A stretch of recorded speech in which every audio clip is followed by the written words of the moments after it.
سلام بچه، خیلی خوش اومدیم به این ویدیو جدید. امروز اومدیم گردونه HS لژندری رو بزنیم. البته این اکانت پسر خالمه و اینکه آره دیگه، بریم سراغ ویدیو. Let's go.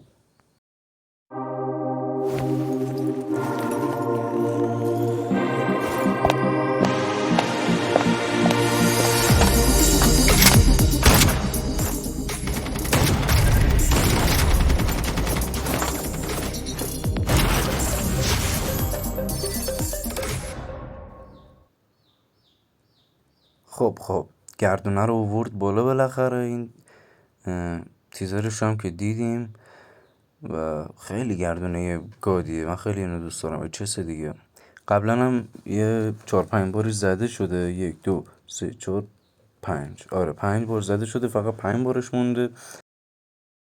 خب شرمنده ریکورد قطع شد. خب اینجا هم داشتیم همینجوری چند تا باگ میزدیم که شاید بگیره، شاید مثلا گانو یا اسکین رو زودتر بده که بریم سراغ. حالا بریم یه گردونه دیگه. خب اینجا زدیم و اینا چی گرفتیم؟ نایفو گرفتیم. نایفش خیلی قشنگ بود، من خیلی دوستش داشتم. و الان بزنیم. بالاخره گانو داد. گان؟ آره نزدیم نه؟ حواسم نبود. خب بالاخره گانو داد. بنازم وای چقدر خوبه.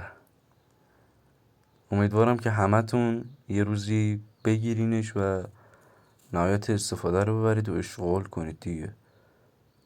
HS دیگه خیلی خوبه، خیلی خوبه.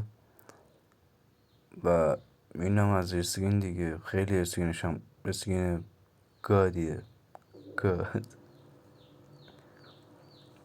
و اینکه شرمنده صدای بازی قطع بود و من متوجه نشده بودم اصلا. انقدر تو بحر گردونه بودم متوجه نشده بودم که اصلا بازی صدا نداره.